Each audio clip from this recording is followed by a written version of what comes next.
All right, well, welcome everyone to this robust brown bag here. We've got so many people joining us. I think my Zoom's about to blow up. And I'm just delighted that we could, have this opportunity to do this deep dive, conversation. So first of all, just to level set, why am I doing this? Why did I kind of put this together? So like all of you, I'm on a learning journey, okay? I am not an expert. Don't play one on TV.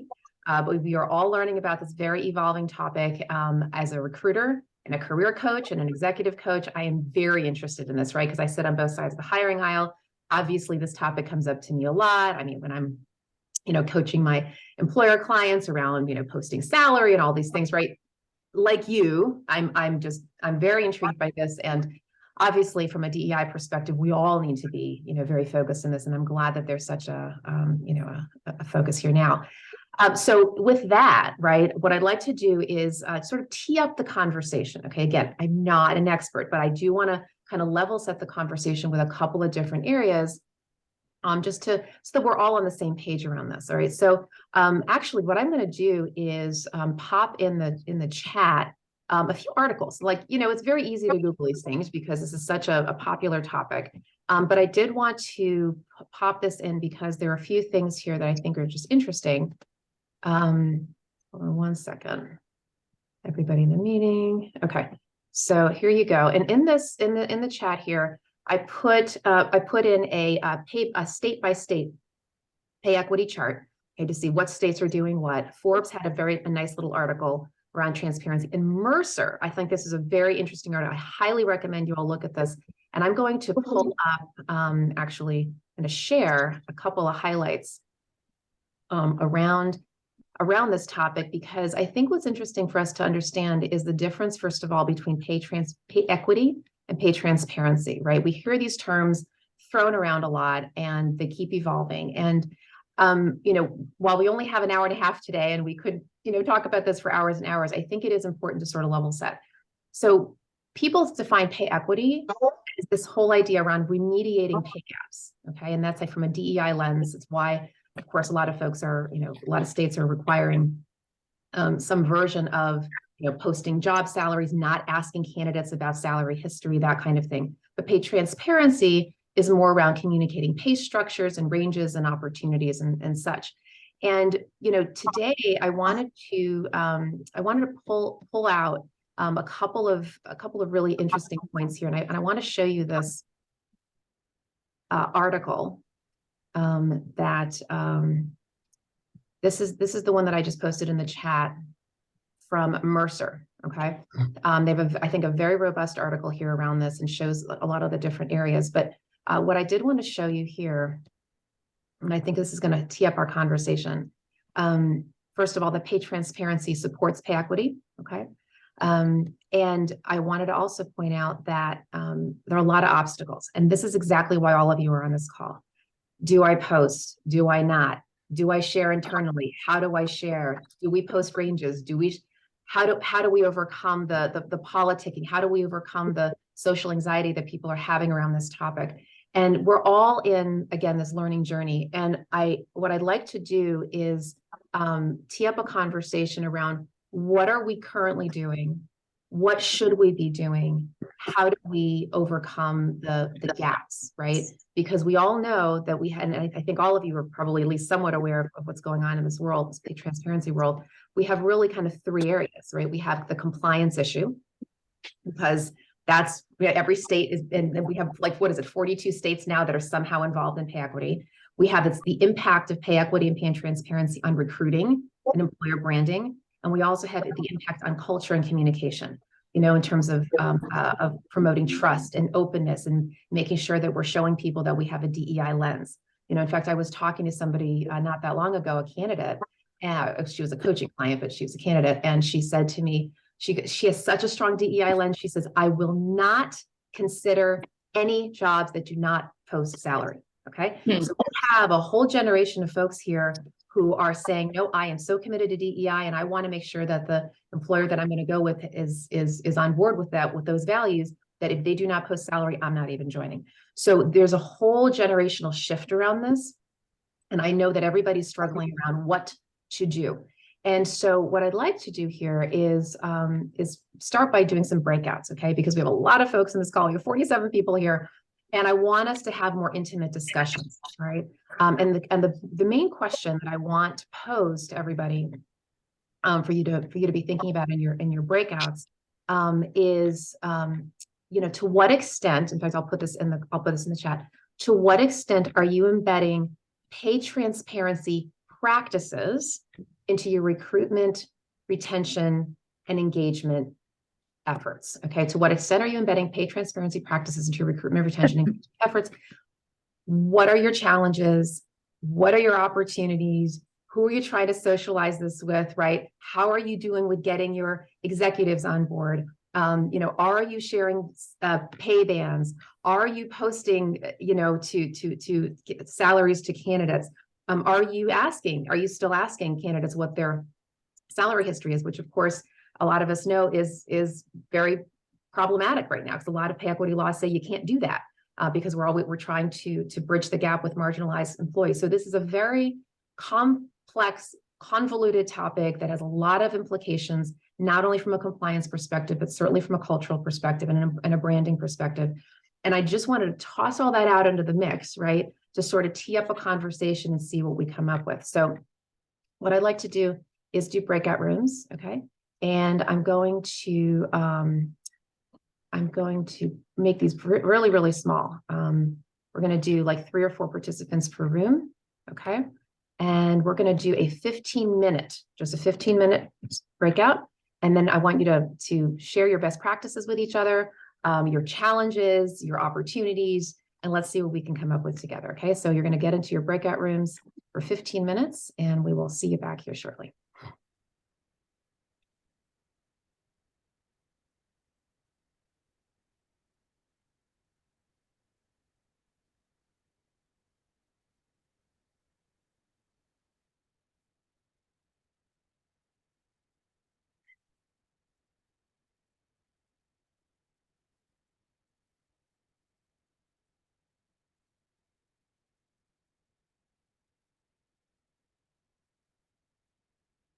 Heather, are you going to be joining a room?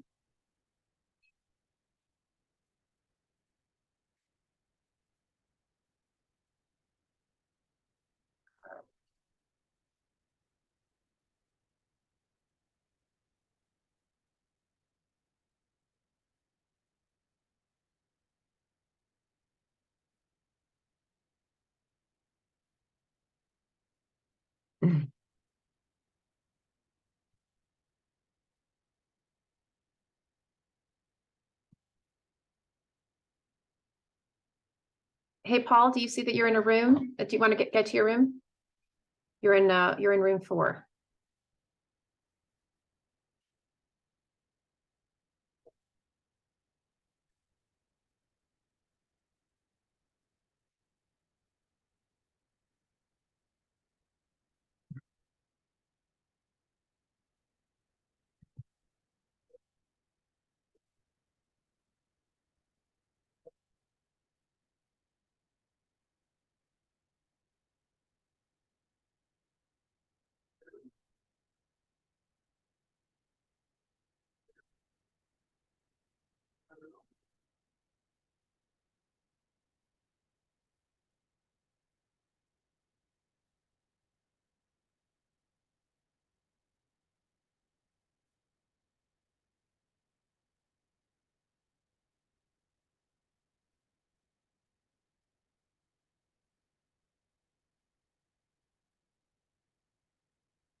So yeah, so we're not gonna share, like, we're sharing ranges by level. We're not gonna share ranges, like we're not gonna share individual salaries.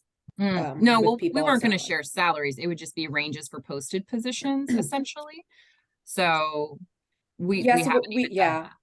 So we are going to do that. We are going to post the minimum to the mid. Okay, so that's what I wondered, because we work with quad associates and have for over a decade, and we're small enough that we get every position priced. It's kind of this system I inherited, what was in place when I started 8 years ago. And rather than being like, all managers live in this broad band, an education manager is going to be different than our manager of statistics and research analysis, like that kind of thing, versus an accounting manager. So that's why you're gonna have a really hard time, Amy. Yeah, I think so too, because I've got this whole, and that's why I haven't touched this with a 10-foot pole. Thank God. Yeah, mine are the same. All right, I think we're all back. Yeah, mostly. Okay. So what I'd like to do is break down our conversation into two different areas, the recruitment side and the retention engagement side. Okay. Because I think they're two different things. So what I'd like to do is open up the floor on the recruitment side around challenges. I mean, look, we are a brain trust together. We're all on the learning journey, right? I think some of us are struggling with different kinds of issues. Some of us have some best practices as well to share. So on the recruitment side, who would like to tee up a challenge, your stickiest wicked challenge around posting pay, ranges, a number, how, when, all of that? Who's got a challenge that they'd like to toss out? And you can just open up your mic. Or is everybody completely settled on the whole recruitment topic? Sure, I could jump in. This is Andre from Deltech. So I don't do actual recruiting. I support the recruiting organization from a TA Ops perspective. So I think some of the challenges that we have is whether to include an actual range, because we don't have that many salary bands. So our ranges by default are wide in nature, right? It could be a 75K spread between the min to the maximum. Then we have the internal equity component to consider, right? So if you're going to bring an external candidate into the organization, where they would land compared to the current associates or employees. Deltech has a very good retention rate. I'm relatively new myself to the organization, but there is a lot of longevity with the employees. So by default, by being with an organization for so long, your salaries may not have grown as quickly as individuals that may have moved around. And that's just kind of, that's not just a fact, that's kind of just my assumption and kind of seeing other organizations. So one of the things that we kind of wrestled with is, do we post salary ranges, which are very broad, or do we just do a minimum and have that applicable to all the states versus focusing just on the states that require it? So that's one thing that we're working closely with legal, but also we're looking at different organizations, other multinational companies, to seeing what they're doing. Our direct competitors, they're not doing anything yet. We looked at positions that are posted specifically for Colorado and New York.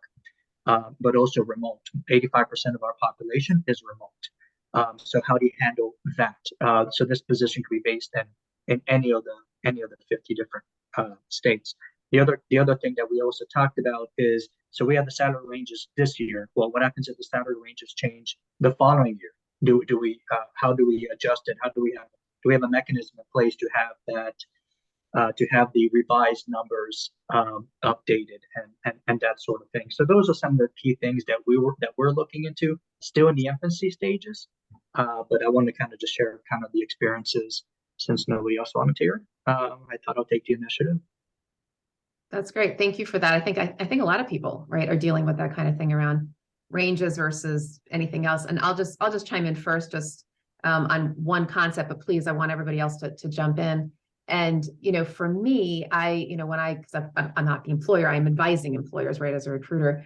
I typically recommend the one number concept. Now, everybody's got different philosophies about this. My particular philosophy is we pick a number, right, that we feel is market competitive, not the minimum, not the maximum. I'm not even saying whether it's 75% or not, but something that really feels appropriate for that level. Say that's the numbers, because otherwise, when you post the range, what ends up happening, right? Everybody wants the top of the range. So you give them this one number. So psychologically, you're managing their expectations. You know that you've got a little bit of room above that if they want to negotiate, Okay, so there's a little bit of bam, not a ton, but enough. But at the end of the day, candidates feel like their expectations are managed. They're like, oh, salary pays it's 110. Great, I'm in the range. I'm not. Well, I think I want 120. 110 is kind of close.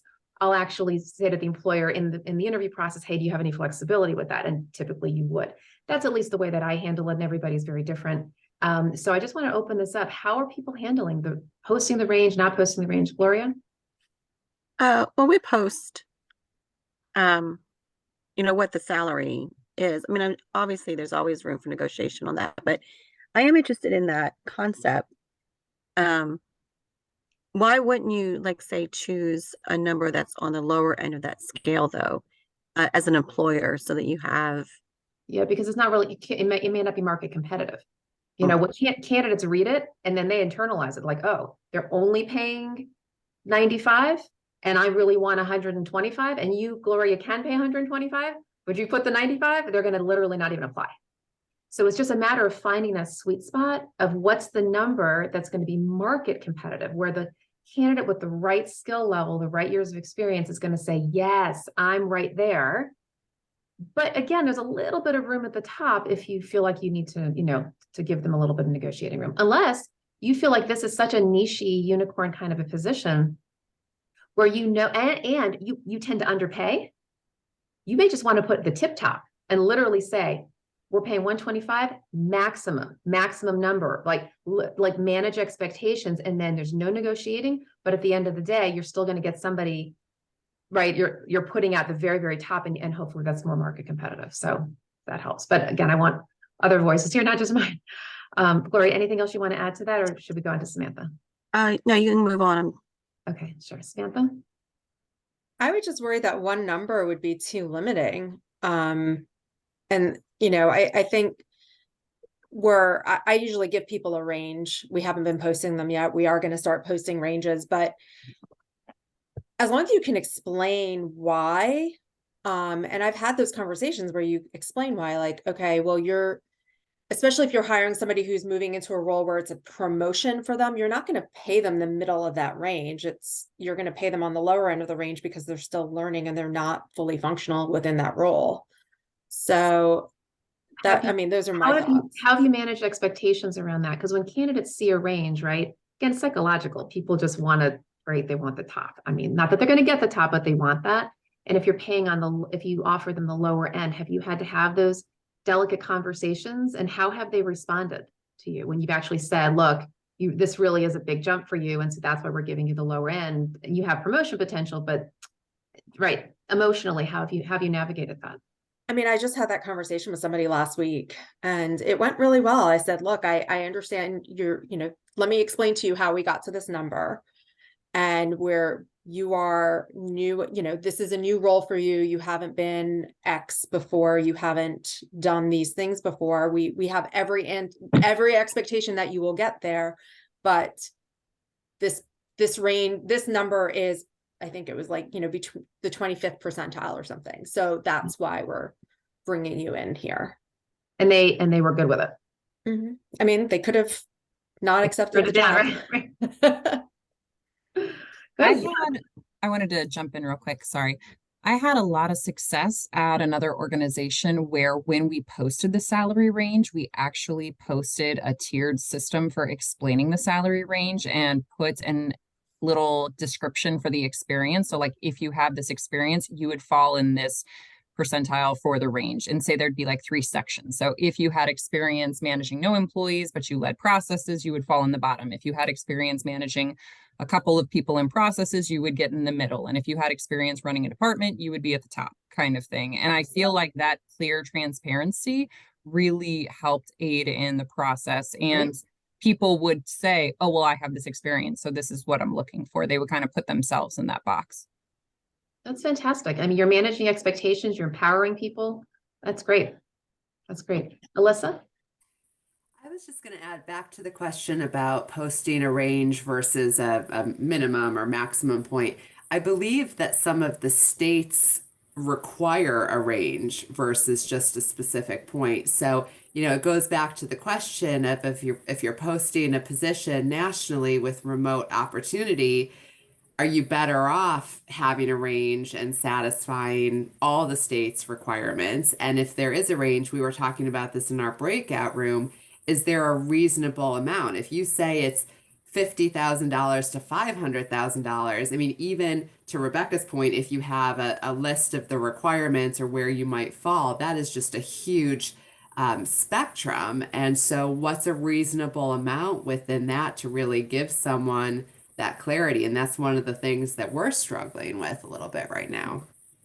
Yeah, Alyssa, you bring up a really interesting point. I know Colorado is, I think, the most compliant heavy on this topic. And I thought, and if anybody can find this out, because I'm trying to multitask here, as to whether if they say the range or is a number okay. It's really just a question mark. I thought it's either one, but if anybody has more up-to-date information, if there are states that literally say you must post a range as opposed to a number, that could make a big difference in how we all calculate, what we do. So I don't know if anybody wants to do a little behind the scenes research for us all, but it's a great point, Alyssa. But anybody else want to comment on Alyssa's questions here?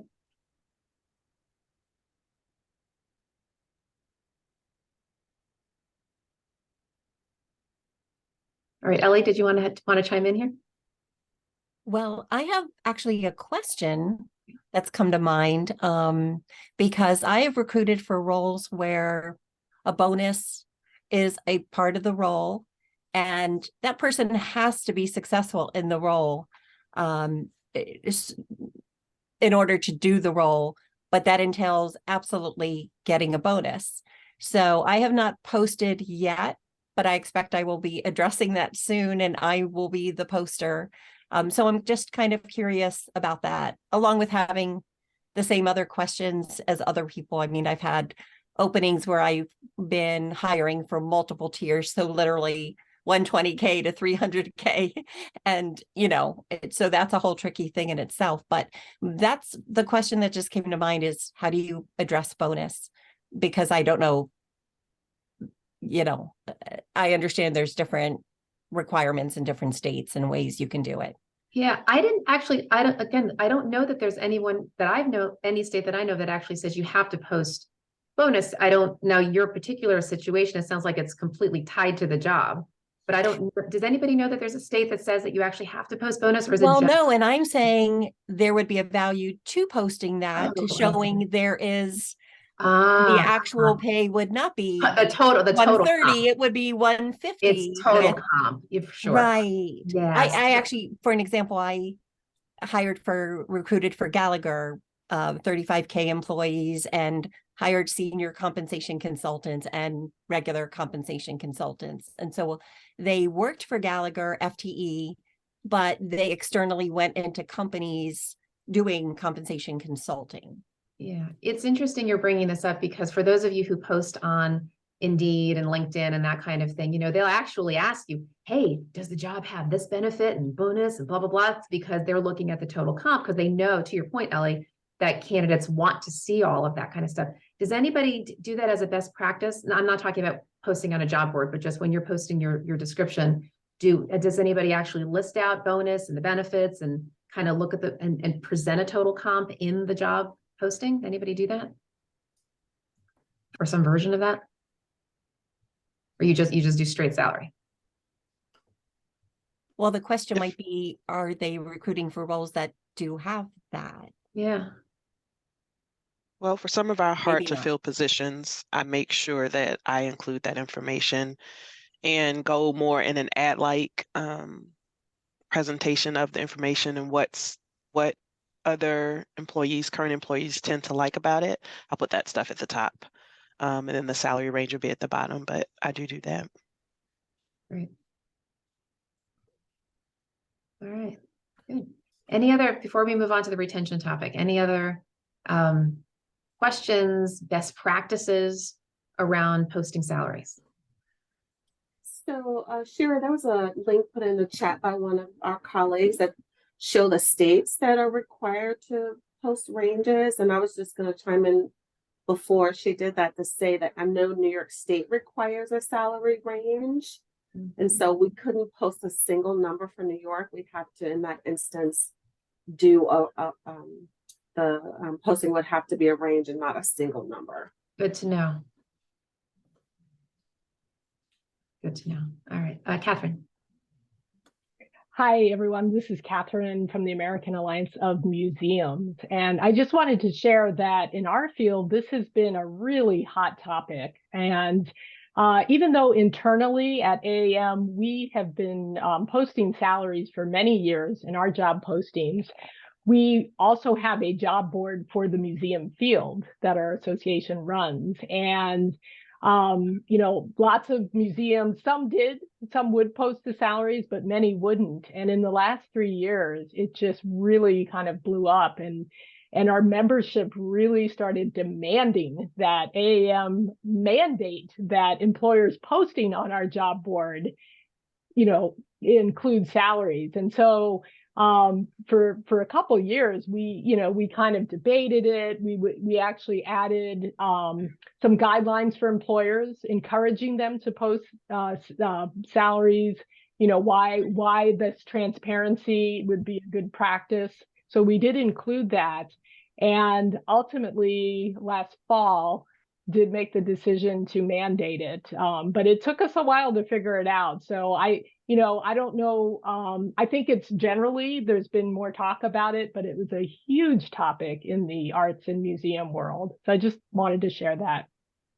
Yeah, for those of you who are with associations, which I think there are a lot of you on this call, I would be interested. That would be interesting, right? To see, are your member organizations, you know, actually requiring this of you, especially those that have more of a DEI focus, you know? Yeah. All right. Any other thoughts on posting before we move on to retention? Okay. So on the retention side, and this of course is where it gets particularly dicey. What I'd like to know is, you know, I'd like to hear from those of you who are having or struggling, right, with what to do around internal transparency, around sharing ranges. How do you share the ranges? Do you share actual salary, you know, broadly with employees or not? How do you communicate it? How do you mitigate the emotional fallout? Right? I mean, all these things that we know. Okay, I'm just teeing up topical areas that we all know and love. So who here has? Let's just start with challenges, and then we'll get into best practices. Who has a real challenge around this, where you really want to be more transparent? You're struggling with how to do it. You know, I just want to hear the real anecdotes here, and then we can maybe, you know, help you sort it out. I'll start by saying I cannot convince our leadership team that this is important to do. So I can give them all the recommendations and all the best practices of how it leads to trust and retention and supports DEI efforts and all of that, but they really do not want to share those ranges internally. Yeah, I get it. Has anybody had this challenge and has successfully overcome it? That maybe you can give Alyssa some collegial support here.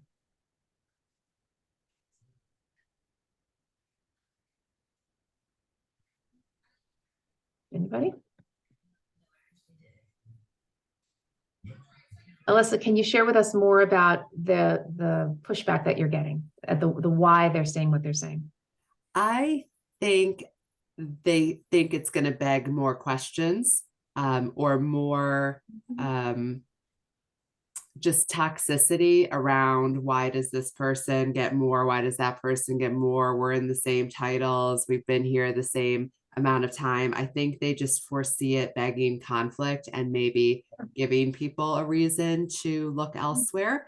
Yeah. I also get the sense that they kind of like the control of being able to set the numbers based on individual cases and individual people, and not necessarily just objective parameters of the job. Obviously, that's not a good thing, but I think that's how they see it, is they want to be able to have that flexibility of recognizing performance, recognizing tenure, recognizing flight risks, etc., and not being limited to what might have been communicated based on the real needs of a position. It's the very reason why these pay equity laws are put in the place first. Absolutely. Absolutely.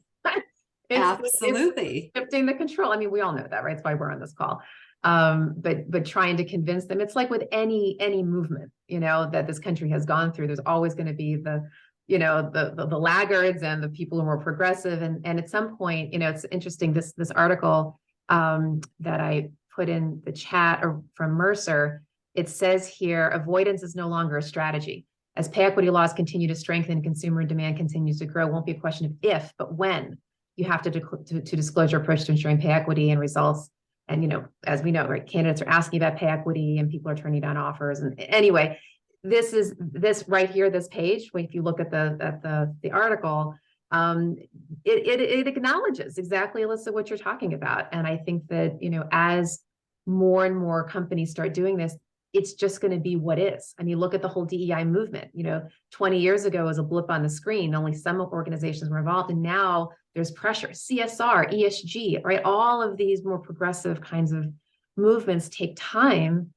And yet eventually there's, sort of this collective rising tides, and then there's peer pressure. And then eventually you kind of have to do it. So I think eventually they're going to have to probably capitulate. How we make that happen, remains to be seen. Catherine, do you have a thought on this?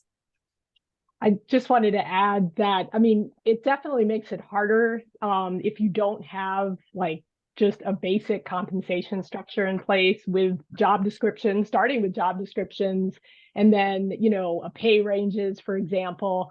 What I'll say, what really helped us, I think, start to be even more transparent with our practices with our staff is in 2019, we worked with Keating Advisors to update our compensation program and our practices. And we started with just one of the things we wanted was for them to help us create a compensation philosophy statement, which turned out to be a one-pager that gives a very high level overview of, how AAM looks at pay. And, we wanted to make sure it incorporated the values of the organization, our goals. And it was funny, I remember that meeting back in 2019 when we started, and, we had our consultant in the room with our executive team, and just asking some probing questions about, what do you think we should value? What should our compensation program reflect? And I mean, it was probably the first time that the entire leadership team talked about it as a team. I kind of knew everybody's opinion separately, but they had never really talked about it to one another. So that for us was a really, a great place to start.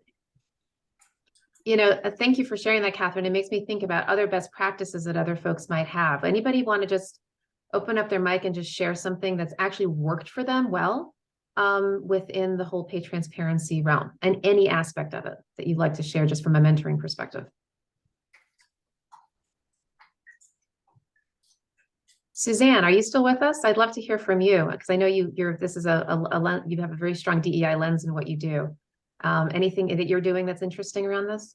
Well, I was explaining in our small group that our firm is way behind, and we are quite private about. I work for a law firm, and it's a private law firm, so we don't actually publish stuff. Although if you've worked in law firms, there's quite a tradition of associates leaking all the information on a website called Above the Law. And so it ends up being public for a lot of firms, but we're not that big, so we kind of stayed below the radar.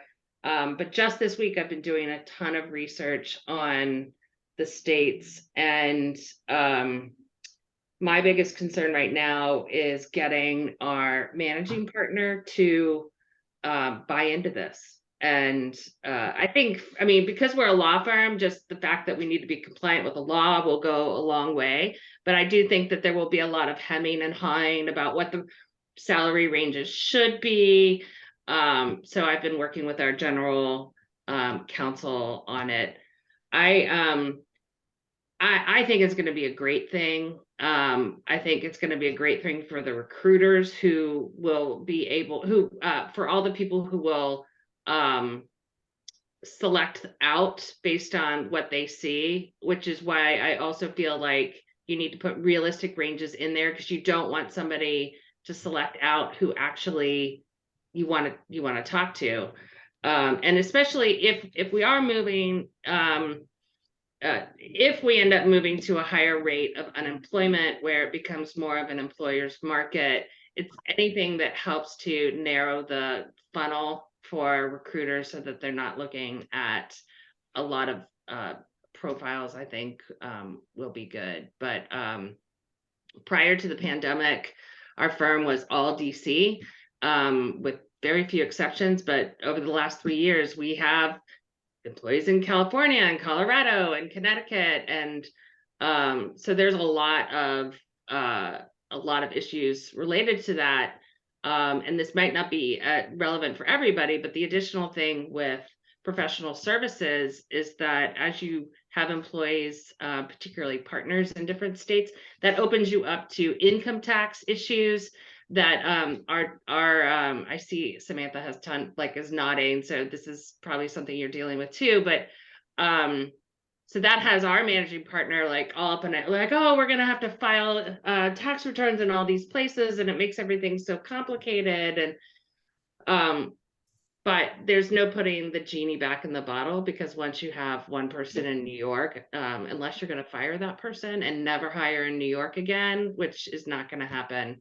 And sometimes I think they forget that all the benefits that we have, we do intellectual property law, which is very niche. And so the benefits to being able to cast a wide net for employees I believe far outweighs the inconvenience of putting salary ranges on postings or the tax issues.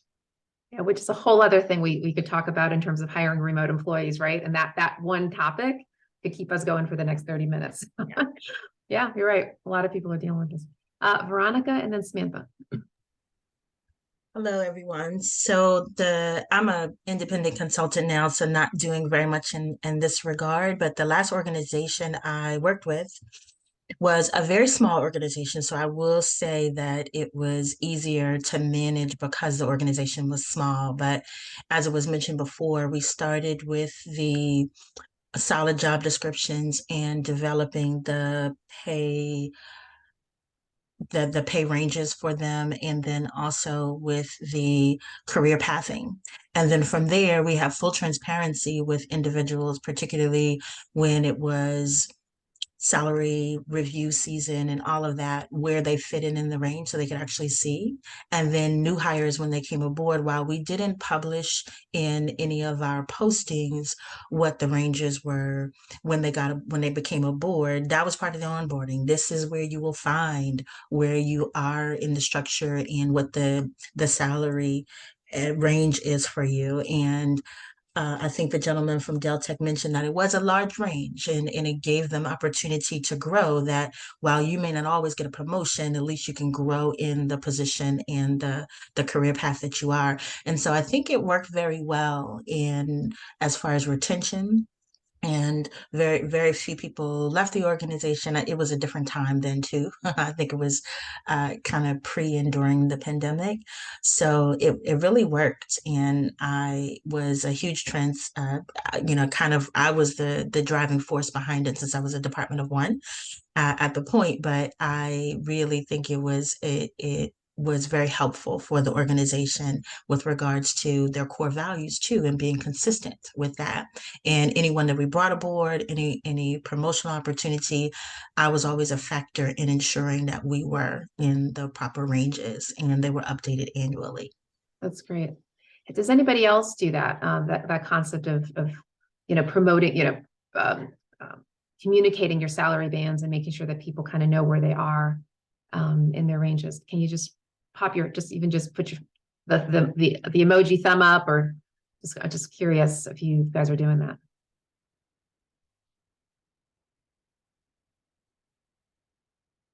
Catherine does.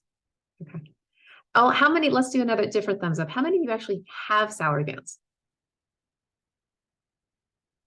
Samantha, Amy, Mary, Julia, Stephanie, Crystal, Tara. Okay, a bunch of you do. All right. For those of you who just had your thumb up, would any of you be willing to share your thinking around sharing your pay bands, kind of on a regular basis, or do you have a struggle with that? Something we can help you with. Julia, do you want to share a little bit? Oh no, sorry. I couldn't, I feel like I'm old. I couldn't get my little thumb down. It's funny. We're actually in this process right now. We're about to share it all. So this is all everything I'm working on over the last year. But I mean, part of my thinking on this is New York's already doing this, Colorado, Washington State, DC is not far behind. For those of us in DC, right, this train is coming, and it's going to come fast, because Maryland probably. I have yet and Maryland probably too. I have yet to see something that goes on in New York that DC doesn't follow suit on when it comes to an employee friendly practice. Yeah. So I think we were part of our argument beyond it's the right thing to do and we should have these things is let's be prepared for when this does come and get ahead of it. Yeah. So for us, the most difficult conversation is really going to be once we share what the ranges are, and we're doing it by level, and we created the levels based on actual job analysis. And okay, Sally, you are at X and the range is A to Z, and why did you get to X? And that is going to be a really complicated, difficult conversation for these managers to have, just because they probably weren't the ones who made that decision of that initial salary at the time that person was hired. Well, just to go back real fast to this page here, it says, overcoming barriers to transparency. You're afraid sharing will expose you to risk.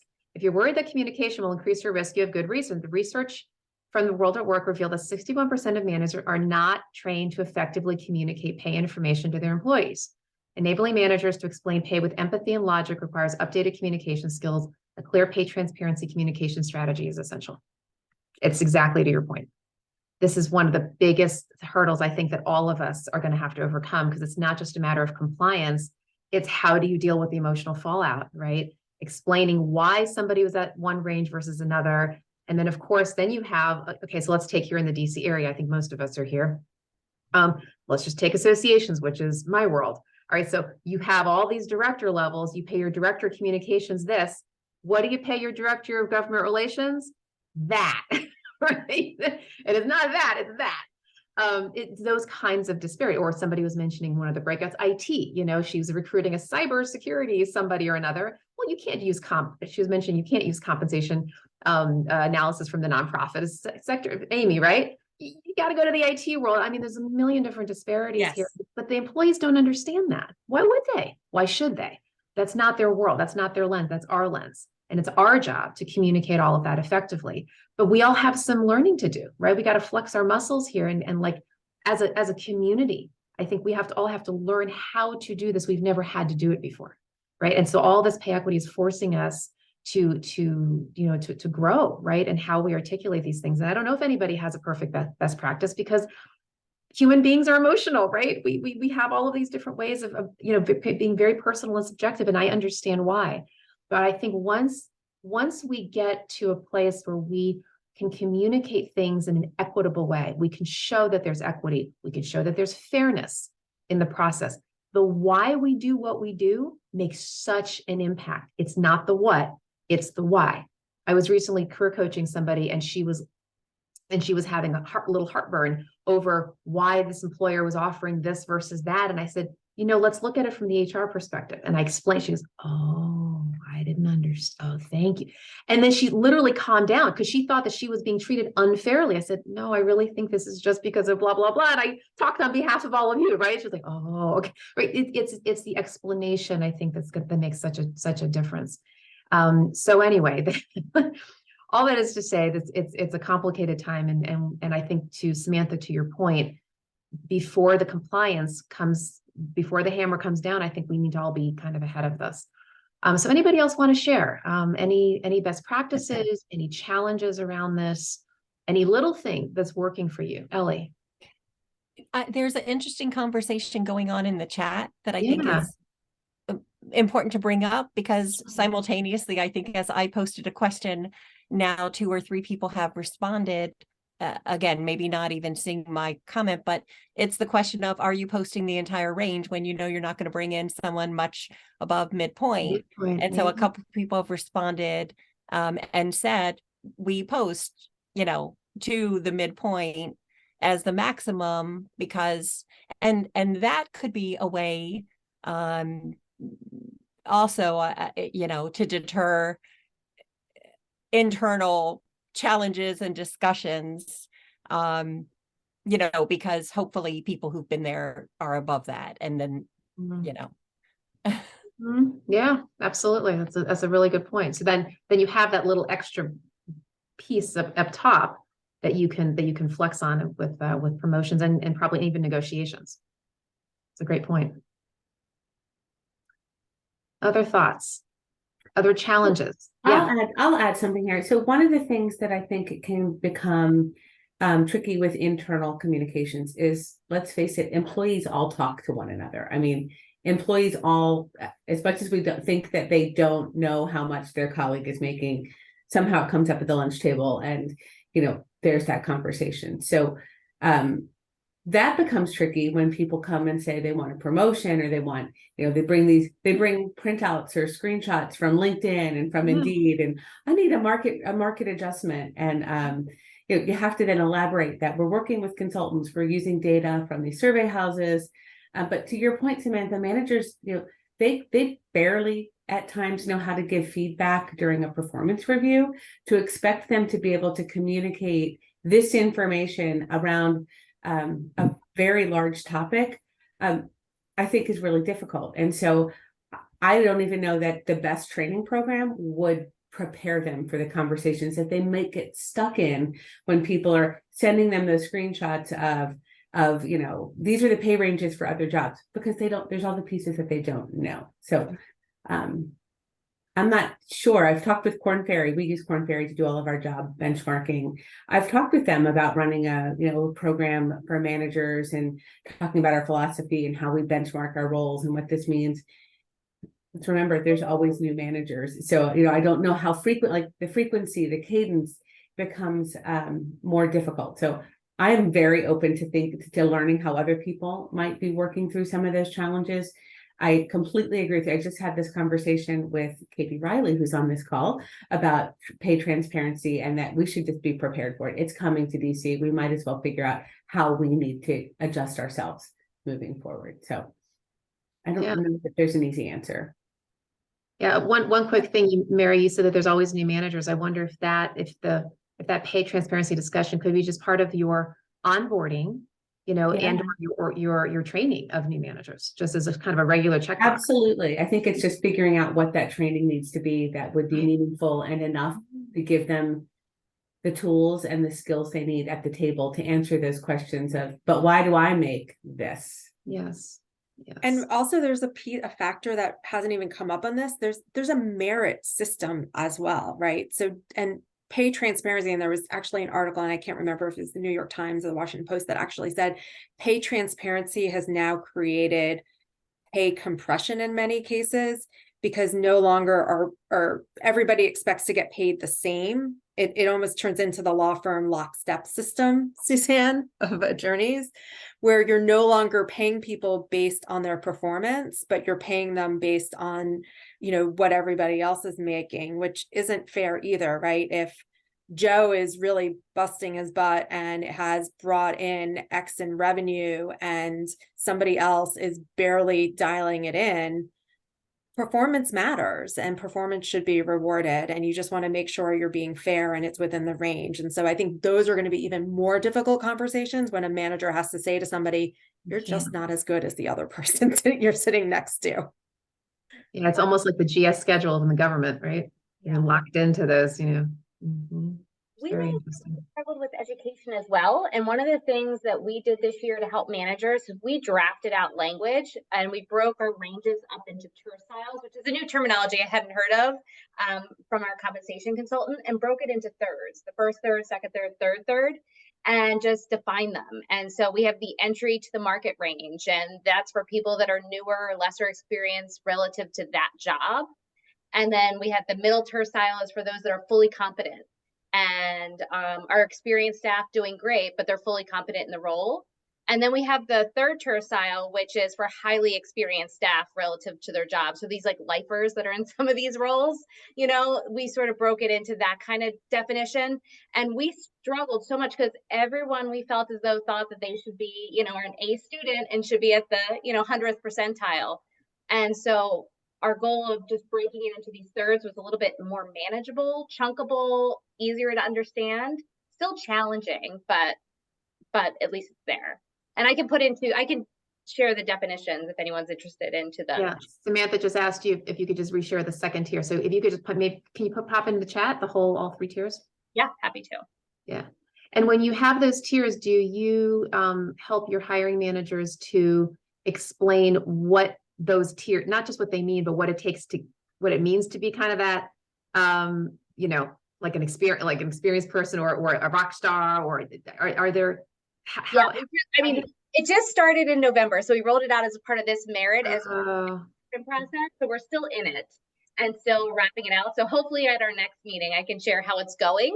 But I can say it helped those conversations, especially in the planning stage, for our staff to be able to, or the managers to communicate the new salaries to folks as a part of the merit process. Yeah. Like what's the definition of exceeding expectations, right? Right. Mm-hmm. This is good. Anyone else want to chime in? Best practice, challenge, maybe even a case study. You know, once upon a time you had an employee who said X, was pushing you on something. And I'd also actually be curious about your more early career professionals, because there is a trend these days for a lot of early career folks to be expecting pay bumps very quickly, maybe a little bit, you know, well, have unrealistic expectations around that. Suzanne? I wasn't going to comment on the expectations around increases, but the situation with sharing they all they all know exactly what everybody else makes, and I'm both proud and dismayed at how confident they are to use that to negotiate.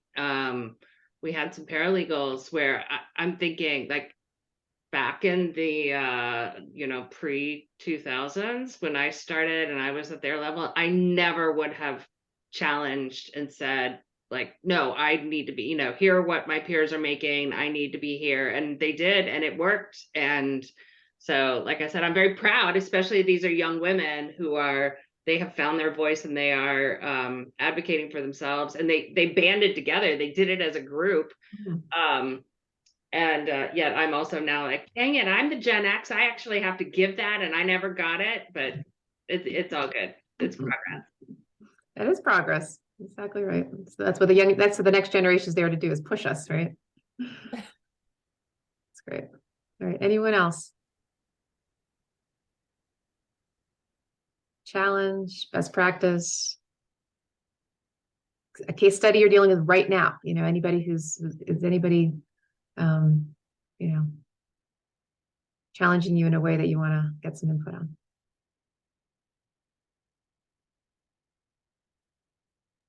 Could I ask again, or just thinking about the conversation or where we were going a minute ago about compression, am I right that the law provides now just that you need to post base pay, right? Not total compensation. So if we do, is this a correct thought process, which is if we do end up having much more pay compression, will it just move to bonuses, where that's where you end up showing the love, the differential love?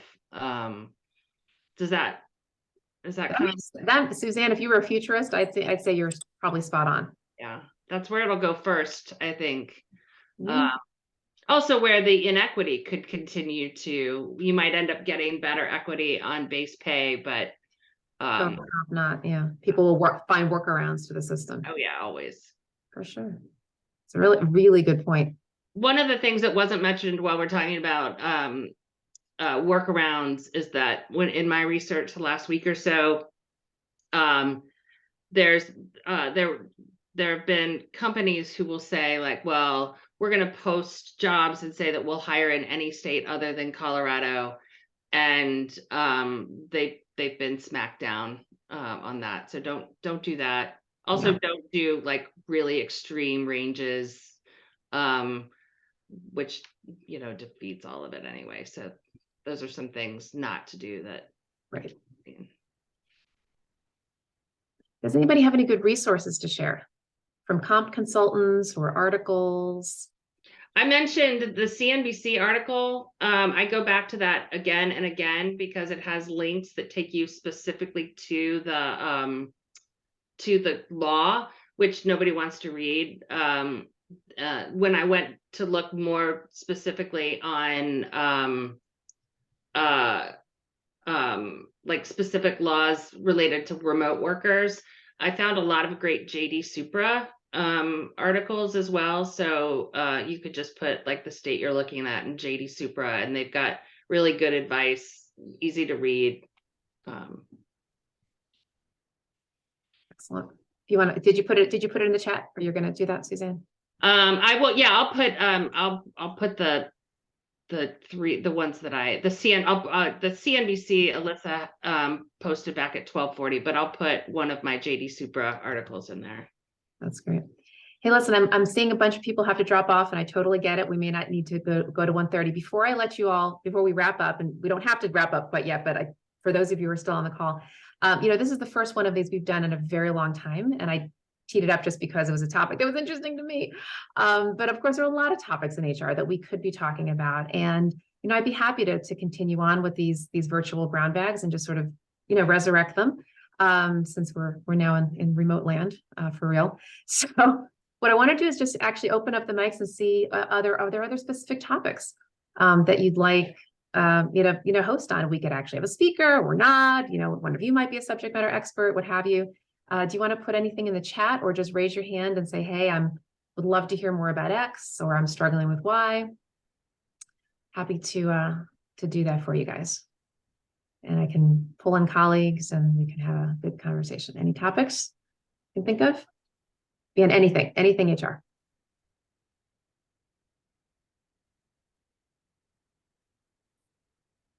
Well, I will let you think about that. So in the meantime, feel free to put it in the chat. So in the meantime, any other thoughts around career pathing? Here we go. Career pathing in small organizations. Yeah, that's for hybrid. Let's see here. Career path, hybrid workplace management, career pathing in small organizations, taxes, admins, laws, global mobility. Okay. Anything else?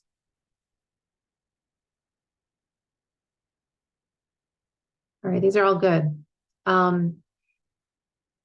Taxes, admin, Vanina, can you elaborate on that more specifically?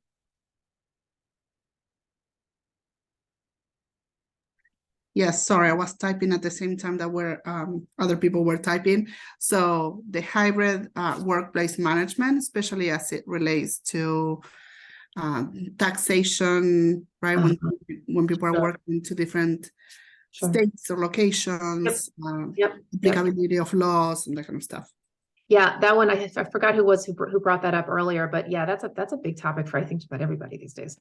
Maybe we can look to that, and I'm happy to search around for somebody who's an expert in that. Any of you have any experts in your world? Maybe an accountant who's really good with that. Maybe somebody you've been working with who's helped you navigate it all. And Vanina, you're specifically talking about the tax side of things, right? Not the how to manage remote workers, but the tax implications, right? Yes, and I'm also thinking on the recent changes in leave laws in DC, right? Like especially when you have employees working in Virginia, Maryland, that perhaps are not working 50% in DC, like the management all that and applicability of the laws. And I mean, for me, it became a convoluted situation. I have one employee working in New York and in Wisconsin, half of the year in each. And so the management of that. And, So the management of that, in terms of the relationship, or again, the legal. It's more of the operational piece of it, like the payroll, the taxes. Okay, the operations. All right, this is good. Thank you. Thank you for that. Okay. To return to the office or not, right? Yeah. Remote, hybrid, full-time office. Sure. We're in that new normal now. Remote working. I think the whole topic of remote and hybrid and all that, the implications of that, I think is one big topic we could address. And so many people are talking about that. Okay, fantastic. I'll noodle on that, figure out how to tee up something, but stay remote. Yeah. Lots of opinions for sure. Okay, before we wrap up, any other last minute thoughts around the salary, the pay transparency side of things? I want to make sure we've heard everybody's thinking, questions, opportunities. We good? I think just a great big thank you to Shira for pulling this together for all of us. And I think we've gotten some really good advice from one another. And so I really appreciate the opportunity to join this group. So thank you. Yeah, you're welcome. Glad we could do it. Of course, you're all on the listserv, so feel free to keep using it. That's why we're here. And refer your colleagues, right? And a lot of you do that sometimes, but please introduce your colleagues. And if there are any consultants that want to join the Brown Bag, that's fine. But just please let them know that we are an educational group, right? No selling or no commercials. But they are welcome to join if they'd like to educate us all. Okay. All right. With that, we'll end a little bit early. Have a blessed day, everybody. And we'll look forward to seeing you next time, hopefully on a hybrid topic. Thanks, Shira. All right. Take care. Thank you. Bye.